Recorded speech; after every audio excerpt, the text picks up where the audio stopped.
مذہب کی بنیاد علم پر ہے، جس کا پہلا حکم تعلیم ہے، اور وحی کے سلسلے کی جو پہلی وحی ہے اس میں تعلیم کا ایک تفصیلی خاکہ اللہ نے پیش کیا ہے۔ افسوس یہ ہے کہ مسلمانوں نے پورا قرآن تو بڑی بات ہے، پہلی وحی کو ہی نہ تو ٹھیک سے سمجھا ہے اور نہ اس کو اپنی زندگی میں نافذ کیا ہے۔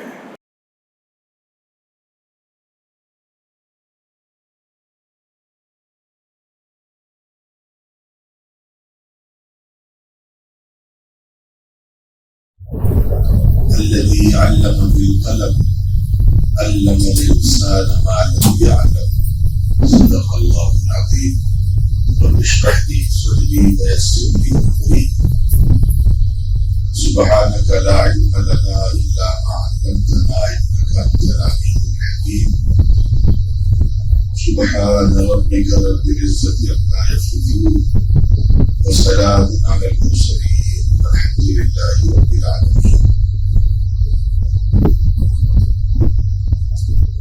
قابل احترام بزرگوں، میرے عزیز دوستوں، تعلیم کو جو اہمیت دی ہے وہ دنیا کے کسی مذہب نے نہیں دی ہے۔ جس مذہب کی بنیاد علم پر ہے، جس کا پہلا حکم تعلیم ہے، اور وحی کے سلسلے کی جو پہلی وحی ہے اس میں تعلیم کا ایک تفصیلی خاکہ اللہ نے پیش کیا ہے۔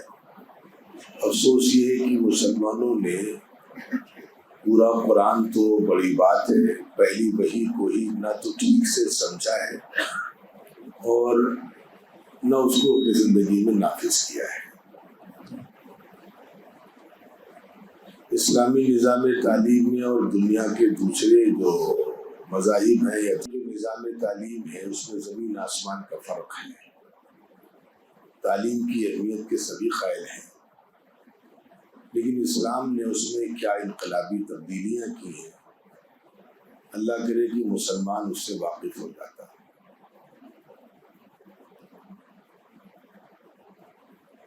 تعلیم کی اہمیت جب تک ساری دنیا پر مسلمانوں نے حکومت کی ہے اس وقت تک وہ تعلیم کی دنیا میں صف اول میں تھی، اور جب تعلیم سے دور ہوتے گئے تو آہستہ آہستہ غلام ہوتے گئے، ذلیل ہوتے گئے۔ امت اس موقع پر جس مقام پر کھڑی ہے یہ تاریخ کا نازک ترین مقام ہے۔ صحیح فیصلہ اگر ہم نے کر لیا تو انشاءاللہ اللہ کی ذات سے قوی امید ہے کہ ہمارے لیے آسمانوں سے خیر کے فیصلے نازل ہوں گے۔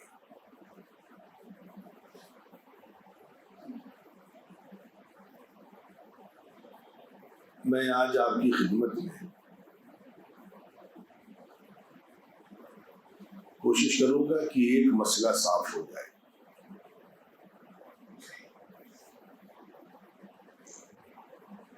پہلے ہمیں یہ طے کرنا ہے کہ ہماری ترجیحات میں ایمان کہاں پر ہے،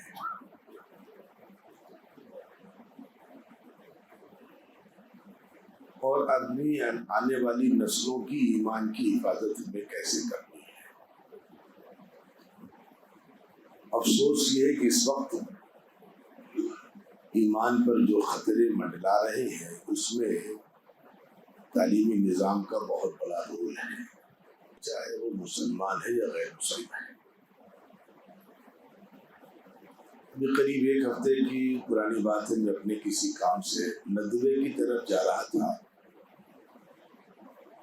ہمارے علاقے میں علی گنج پڑتا ہے، وہاں پر ایک چوراہا ہے کپورتھلا، وہ اس وقت ایجوکیشن، کوچنگ، لائبریری کی منڈی ہے۔ ایک نقاب والی بچی پیچھے بیٹھی تھی، جا رہی تھی۔ میں نے جب تھوڑا سا گاڑی آگے بڑھائی تو مجھے بہت افسوس ہوا کہ آگے جو لڑکا گاڑی چلا رہا تھا وہ مسلمان نہیں تھا۔ سنا کرتا تھا اپنے بچوں سے اور نوجوانوں سے کہ کالجز میں، یونیورسٹیز میں ماحول بہت خراب ہے، ہمیشہ یاد رکھیے گا کہ باہر کی جو دشمن ہے اس سے زیادہ خطرہ اندر کے دشمن سے ہوتا ہے۔ اس بیچ دو واقعے بھی سننے کو ملے، بھی آپ نے سنا ہوگا، بنگلور میں اور ایک دلی میں۔ دونوں مسلمان بچیوں نے گھر والوں کی مرضی کے خلاف غیر مسلم بچوں سے لو میرج کی اور بعد میں دونوں کا مرڈر بھی ہوا۔ اتنے واقعات روز ہماری بچیاں دیکھتی ہیں، سرپرست بھی دیکھتے ہیں، گارجنس بھی دیکھتے ہیں، لیکن اس کے باوجود بھی وہ کوئی مضبوط فیصلہ نہیں لے رہے ہیں۔ یہ افسوس کا معاملہ ہے۔ لوگوں نے تو اس کو مشن کے طور پر لے رکھا ہے، انعامات سے ان کو نوازا جاتا ہے۔ آپ ان چیزوں سے واقف ہیں، ہم کیا کریں؟ یہ فیصلے کی گھڑی ہے، ہم کیا کریں؟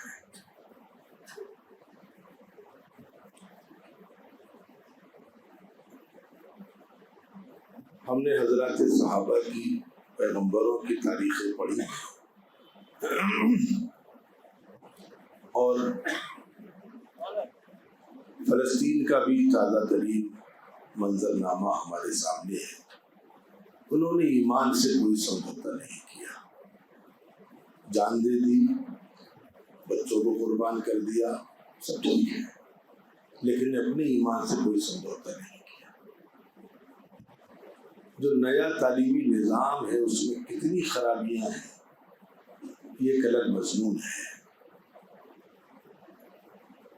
مجھے اس وقت اس مضمون پر بات نہیں کرنی، مجھے صرف یہ گزارش کرنی ہے کہ ہم اپنے آنے والے نسلوں کی اور اپنی بچیوں کی حفاظت کیسے کر سکتے ہیں۔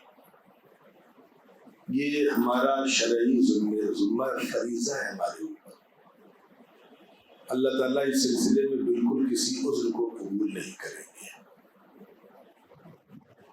نیا تعلیمی نظام کتنا خطرناک ہے، میں بہر کے دو اشارے کر دوں، اس لیے کہ الیکشن قریب ہے، اس مضمون پر بھی مجھے کچھ باتیں رکھنی ہیں۔ پچھلے جمعے کو رکھی تھی، لیکن ابھی ہمارے کرم فرما تشریف لائے ملاقات کے لیے، بڑی اچھی بات کہی انہوں نے، کہنے بولا نا سائنس میتھ، نئے تعلیمی نظام کی خرابی سنی ہے۔ ہر بچے کا مستقبل سائنس میتھ، ماں باپ کا مستقبل science math, science math, science math, science math. اتنا یہ سائنس میتھ ذہنوں پر حاوی ہو گئی کہ دوسرے جو بہت سے قیمتی مضامین تھے، چیپٹرز تھے، وہ بند ہو گئے۔ یونیورسٹیز میں ہسٹری پڑھنے والے بچے اب کم آ رہے ہیں، جغرافیہ پڑھنے والے بچے کم آ رہے ہیں، سوشل سائنس پڑھنے والے بچے کم آ رہے ہیں، عرب کلچر پڑھنے والے بچے کم آ رہے ہیں، نفسیات پڑھنے والے بچے کم آ رہے ہیں، ایجوکیشن پڑھنے والے بچے کم آ رہے ہیں۔ ایجوکیشن ایک سبجیکٹ ہے، سائنس میتھ، کیونکہ اس میں ان کو دنیا نظر آ رہی ہے۔ اس کے نتیجے میں بڑی قیمتی بات کہی اس شخص نے کہ اب سائنس میں تو آگے ہو گئی، لیکن جب سوشل سائنس پڑھی نہیں، سماج کیسے چلتا ہے پڑھا نہیں، تو سماج ستیاناش ہو گیا، گھریلو نظام چوپٹ ہو گیا۔ مورل سائنس بھی نہیں پڑھی تو بزرگوں کا ادب احترام بھی چوپٹ ہو گیا۔ یہ نئے نظام تعلیم کی بہت بڑی خامی اور خرابی ہے۔ دوسری خامی اور خرابی عرض کر دوں، میں نے عرض کیا یہ تو ایک مضمون ہے، اس میں باضابطہ آپ کو بہت سی ایسی باتیں گنائی جا سکتی ہیں کہ نئے نظام تعلیم کی کیا کیا خامیاں خرابیاں آئیں، لیکن میرا مضمون اس وقت وہ نہیں ہے۔ مجھے صرف آپ سے آج جو گزارش کرنی وہ یہ کہ ہم اپنی آنے والی نسلوں کی ایمان کی حفاظت کیسے کریں، اور اس وقت ہماری جو بچیاں بگڑ رہی ہیں اس میں سب سے زیادہ جس چیز کا رول ہے وہ کالجز اور یونیورسٹیز کا ہے۔ مجھے وہ چیز آپ کے سامنے رکھنی ہے، کیونکہ نیا نظام نظام تعلیم شروع ہو رہا ہے، نیا سیشن شروع ہو رہا ہے، ہر ماں باپ فکر مند ہے کہ بچوں کو داخلہ دلانا ہے، اسکول کا سلیکشن تقریباً ہو ہی چکا ہے یا ہو رہا ہے۔ دوسرا میں آپ کو نظام تعلیم کی خرابی عرض کر دوں، بات آئی ہے تو کر کے وہ بھی آپ کی خدمت میں آ جائے۔ دوسری خرابی نئے نظام تعلیم کی یہ ہے کہ میں مسلمانوں کی بات کر لوں زیادہ اچھا ہے، اور حضور پاک علیہ الصلوۃ والسلام کی سنت کی بات کریں۔ جائز سب کچھ ہے، تجارت بھی اور نوکری بھی۔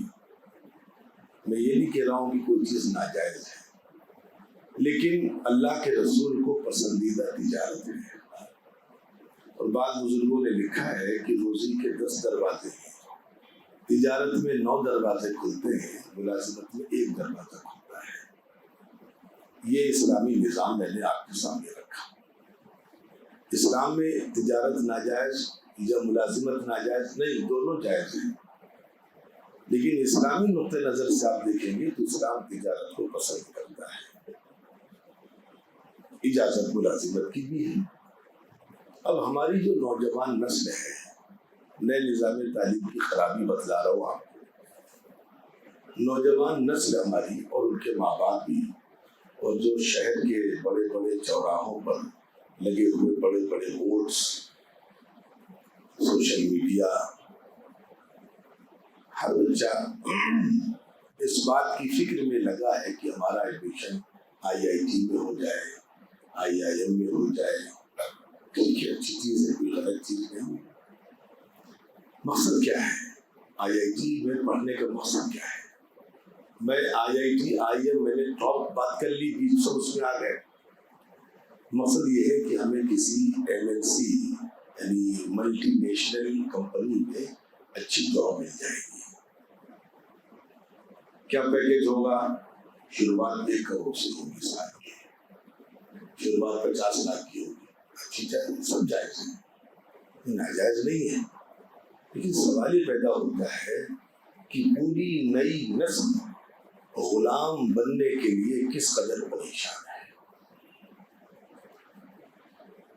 ہمیں چاہے مہینے میں 5 لاکھ ملے، چاہے 10 لاکھ ملے، ہم بیرکیف آفٹر آل ایک نوکر ہی ہیں۔ ہمارے ذہن میں یہ تصور، یہ سوچ، یہ فکر کیوں نہیں پیدا ہوتی کہ نہیں ہم نوکری نہیں کریں گے، ہم مالک بنیں گے، اور ہم ایک ایسا امپیرل کھڑا کریں گے جہاں ہم لوگوں کو 50-50 لاکھ کی نوکریاں دیں گے۔ یہ سوچ ختم ہو گئی نئے نظام تعلیم کی وجہ سے۔ اگر یہ سوچ ہوتی، 100 بچوں میں سے 50 بچے نوکری میں جاتے اور 50 بچے کہتے نہیں بزنس کریں گے۔ اور کبھی کبھی آپ دیکھیے کہ IIM IIT کے بعض بچے نوکری چھوڑ دیتے ہیں اور اپنا بزنس شروع کرتے ہیں، ٹی اسٹال لگاتے ہیں تو سارے ہندوستان میں ان کی فرنچائزی بکنے لگتی ہے اور خود دوسروں کو نوکریاں دینے لگتے ہیں۔ تو نئے نظام تعلیم کی خرابی، دوسری خرابی ہے کہ ذہنوں میں مالک بننے کا جو تصور ہے وہ ختم ہو گیا۔ ہمارے دل میں، ہمارے ذہن میں، مزاج میں، طبیعت میں فکر آنی چاہیے کہ نہیں، ہم نوکری نہیں کریں گے، ہم پڑھیں گے IIT میں، ہم پڑھیں گے IIM، ایک بزنس سیٹ کریں گے، کیونکہ ہمیں طریقہ معلوم ہے، اور ہم خود وہاں جس طرح ہم نوکر بننے جا رہے ہیں 500 لوگوں کو نوکری ہم دیں گے۔ تو یہ نئے نظام تعلیم کی میں خرابی عرض کر رہا تھا۔ میں بہرکیف اب اپنے مضمون پر آ جاؤں کہ ہمیں اپنے بچوں کی حفاظت کیسے کرنی ہے، بچیوں کی حفاظت کیسے کرنی ہے۔ دیکھیے یہ بڑی نازک گھڑی ہے، یہ موقع جو ہے، اللہ سے دعا کہ اللہ تعالیٰ حفاظت فرمائے۔ میں قرآن کی روشنی میں آپ سے گزارش کر رہا ہوں، اسلام کا ایک عظیم احسان بچیوں کے لیے کہہ رہا ہوں، ایک عظیم احسان اسلام کا کہ اسلام کی آمد سے پہلے دنیا کی کسی تہذیب، دنیا کے کسی ملک میں بچیوں کو پڑھنے کی اجازت نہیں تھی، بالکل نہیں تھی۔ اسلام کا احسان ہے کہ اسلام نے کہا نہیں بچیوں کو بھی پڑھاؤ، ہاں اس میں کچھ شرطیں لگائیں، اس طریقے سے بچوں کو پڑھاؤ، ان کے کالجز الگ ہو، ان کا نظام تعلیم الگ ہو، بچیاں سب کچھ پڑھیں۔ ایک چیز۔ دوسری چیز، اسلام نے اجازت دی بچیاں پڑھ سکتی ہیں سب کچھ، لیکن ایک چیز پیش نظر رہے کہ ان کی اوپر جو اللہ نے فطری ذمہ داریاں ڈالی ہیں وہ متاثر نہیں ہونی چاہیے۔ اب میں نے بعض بچیوں سے پوچھا، کبھی کبھی یونیورسٹیز میں جاتا ہوں، کیا کر رہی ہو؟ بی ٹیک کر رہے ہیں۔ اچھا بی ٹیک کس میں کر رہی ہو؟ سول انجینئرنگ میں۔ تم نے تم کیا کرو گی سول انجینئرنگ؟ تم گلی گلی سڑک سڑک محلے محلے مکان بنواؤ گی کھڑے ہو کر کے، مزدوروں سے تم بات کرو گی، ٹھیکیداروں کو تم کنٹرول کرو گی۔ تم نے اپنے نیچر کے بالکل خلاف مستقبل کا سلیکشن کیوں کر لیا ہے؟ عجب اللہ کا نظام ہے، پیدائشی طور پر اللہ نے بچی اور بچے کے نیچر میں خدا نے فرق رکھا ہے، انسان نے نہیں، خدا نے رکھا ہے۔ جسمانی فرق سے تو آپ واقف ہیں کہ لکھنؤ کے جو مرد ہیں اور لکھنؤ کی جو عورتیں ہیں، 99% عورتیں لکھنؤ کے مردوں کے مقابلے میں کمزور ملیں گی جسمانی طور پر۔ اب لکھنؤ کے مردوں کا مقابلہ آپ لکھنؤ کی عورتوں سے کریں گے، لکھنؤ کے مردوں کا مقابلہ آپ افریقہ کی عورتوں سے نہیں کریں گے، وہاں تو الٹا مسئلہ ہو جائے گا۔ وہاں کے مردوں کا مقابلہ وہاں کی عورتوں سے کریں گے۔ تو دنیا میں کہیں بھی چلے جائیں، ہر علاقے میں آپ دیکھیں گے کہ مرد جسمانی اعتبار سے مضبوط ہے، عورت جسمانی اعتبار سے کمزور ہے۔ پھر میڈیکلی دماغ کا سائز الگ الگ ہے۔ جو بچے ڈاکٹرز ہیں یا تیاری کر رہے ہیں وہ جانتے ہوں گے، اللہ نے دماغ کا سائز، دماغ کی کوالٹیز دونوں میں الگ رکھی ہیں پہلے سے۔ اسی لیے کہتے ہیں کہ عورت کا جو دماغ ہے بیک وقت کئی طرف کام کر لیتا ہے، مرد کا دماغ بیک وقت کئی طرف کام نہیں کر پاتا۔ یہ میں اسلامی بتا رہا ہوں، میڈیکل بتا رہا ہوں۔ تو اللہ نے فطری طور پر دونوں میں الگ خوبیاں رکھی ہیں، اور کبھی اگر آپ کو آزمانا ہو، جو لوگ ماں باپ بن گئے ہیں یا جو دادا دادی بن گئے ہیں، آپ ایک کام کریں، اپنے پوتے پوتی کو ساتھ میں لیجیے، 4 سال کے، 3 سال کے، 5 سال کے نیچے کے بچوں کو، اور ان کو کھلونوں کی دکان پر لے جائیے، اسے کچھ نہ کہیے، کئی بچوں جو خریدنا ہو خریدو۔ اب جو لڑکے ہیں وہ کیا خریدیں گے؟ گھوڑا خریدیں گے، بیٹ خریدیں گے، بال خریدیں گے، بندوق خریدیں گے، آپ کچھ نہ بتائیے۔ اور جو بچیاں ہیں وہ گڑیا خریدیں گی، وہ کھانا بنانے والے کھلونے خریدیں گی۔ وہ موبائل نے سب کچھ ستیہ ناش کر دیا ہے، لیکن اس کے باوجود آپ کو فرق ملے گا۔ یہ خدا نے جب دونوں کی باڈی کا نیچر، دماغ کے کام کرنے کا طریقہ، دونوں کی فطرت الگ الگ رکھی ہے، اس وجہ سے الگ الگ رکھی ہے کہ دونوں کی سماجی ذمہ داریاں بھی الگ الگ ہیں۔ اسلام اس بات کی اجازت دیتا ہے کہ عورت ملٹری میں جا سکتی ہے، بالکل پائلٹ بن سکتی ہے بھلے، لیکن اس کا نیچر اس کے خلاف ہے۔ چنانچہ میں اب آپ سے گزارش کر رہا ہوں کہ دیکھیے، ہمارے لیے جو لوگ کہتے ہیں حالات بہت خراب ہے، بہت خراب ہے، کہ فسادات کا خطرہ ہے وغیرہ وغیرہ، یہ چھوٹے خطرے، ہمارے لیے سب سے بڑا خطرہ ایمان کا ہے۔ یہ نئی نسل اور اس کی آنے والی نسل کی حفاظت ہم کیسے کریں؟ اور جس طرح آپ دیکھ رہے ہیں، نئے نئے سخت سے سخت قوانین بنتے جا رہے ہیں، مدرسے مساجد پوری طریقے سے ٹارگٹ کیے جا رہے ہیں، اور وہ مدرسے جو آپ سے کچھ لیتے بھی نہیں ہیں، حکومت سے کچھ نہیں لیتے، بلکہ حکومت پر احسان کرتے ہیں، قوم سے بھیک مانگ کر کے قوم کے بچوں کو اس لائق بناتے ہیں کہ وہ اچھے انسان بن سکیں۔ جو کام حکومت کا ہے وہ بیچارے مولوی صاحبان کرتے ہیں، لیکن اس کے باوجود انہیں مدرسوں کو ٹارگٹ کرنا ہے۔ چنانچہ مجھے آپ سے گزارش اس وقت یہ کرنی ہے بچیوں کے حوالے سے بطور خاص، اب آ جائیے مین چیپٹر پر، بچیوں کے حوالے سے بطور خاص آپ کو ان موجودہ حالات میں تعلیم کو سامنے رکھتے ہوئے اپنی فکر میں تبدیلی کرنی پڑے گی۔ جو گھرانے کر لے جائیں گے انشاءاللہ ان کی آنے والی نسلیں محفوظ رہیں گی، اور جو گھرانے نہیں کر پائیں گے ان کی آنے والی نسلیں خطرے میں پڑ جائیں گی۔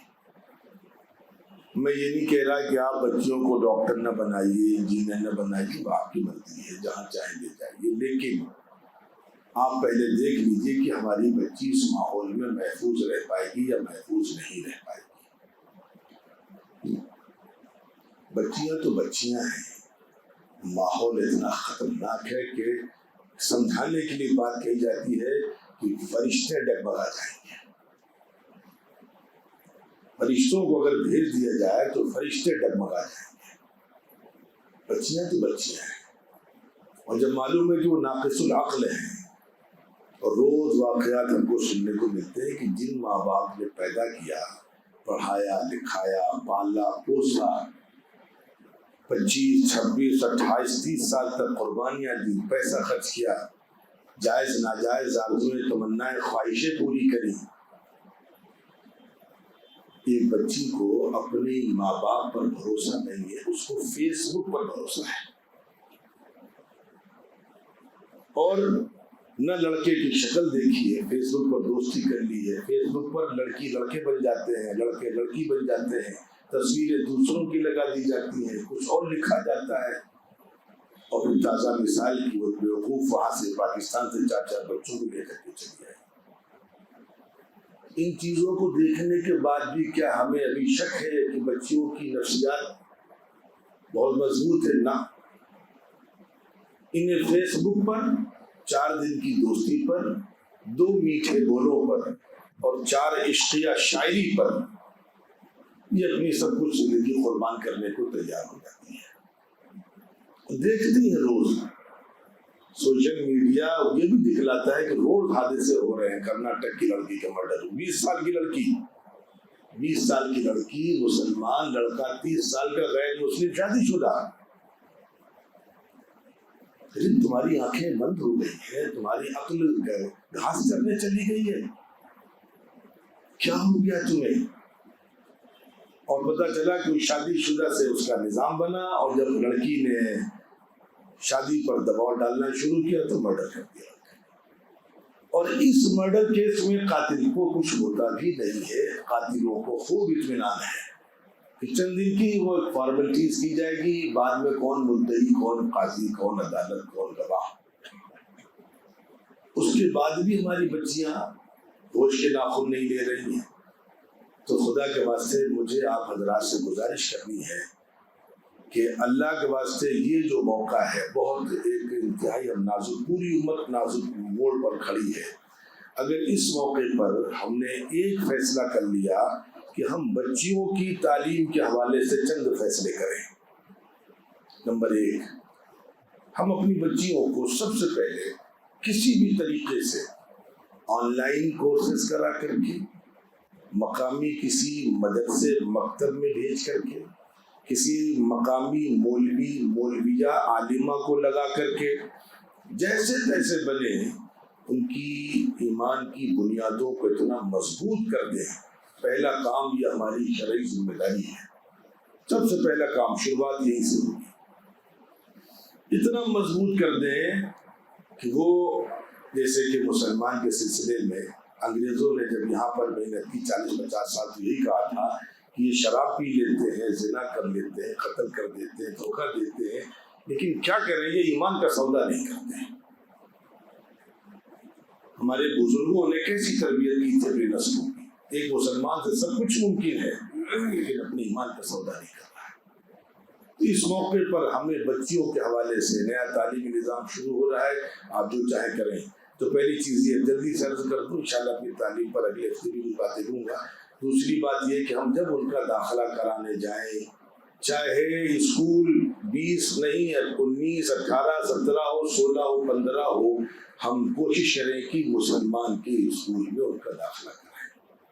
بچہ صرف کتاب سے نہیں سیکھتا بلکہ کتاب سے کل 10% سیکھتا ہے، 90% در و دیوار، دوست، ماحول، کرسی، بغل کا بچہ، آب و ہوا سے سیکھتا ہے۔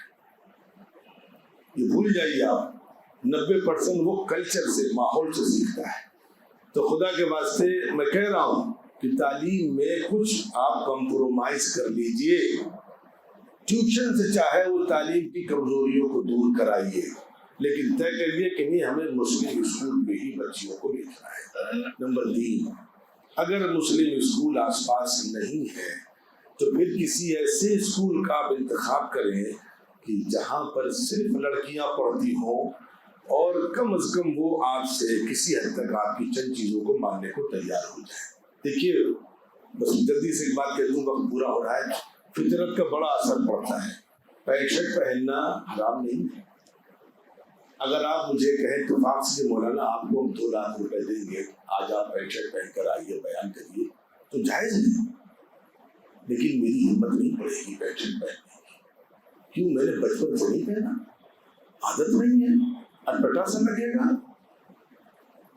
اب ایک بچی کو اگر بچپن سے ہم نے اس کو شلوار کرتا پہنایا ہے تو ٹونک اور پینٹ شرٹ اس کو پسند نہیں آئے گا، لیکن اگر بچپن سے ہم نے اس کو شارٹ ٹونک پہنائی ہے، ٹانگیں اس کی کھلی رکھی ہے، تو حیا اگر ہم نے بچپن میں اس کی مار دی تو بعد میں وہ شلوار کرتے پہ آنے سے نہیں۔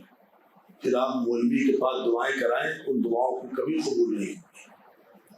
تو کم از کم آپ بچیوں کو ایسے اسکول میں بھیجیں جہاں پر وہ آپ کی 2-4 باتیں ماننے کو تیار ہو کہ بھائی ہماری بچی لانگ ٹونک پہنے گی، نیچے لیگنگ پہنے گی ہماری بچی، آپ پرمیشن دے رہے ہیں تو ٹھیک، ورنہ آپ دوسرے اسکول جا رہے ہیں، چلے جائیے، ہمارے لیے ایمان پہلے ہے۔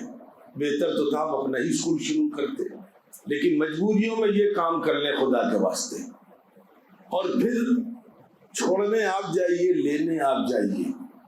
انہیں خطرات جو زیادہ پیدا ہو رہے ہیں کالجز سے، اسکولوں سے، اور آگے بتا دوں آپ کو کوچنگ سینٹر سے۔ تو میں مسلمانوں سے گزارش کر رہا ہوں خدا کے واسطے جلدی سے اسکول کھولتے رہیے گا۔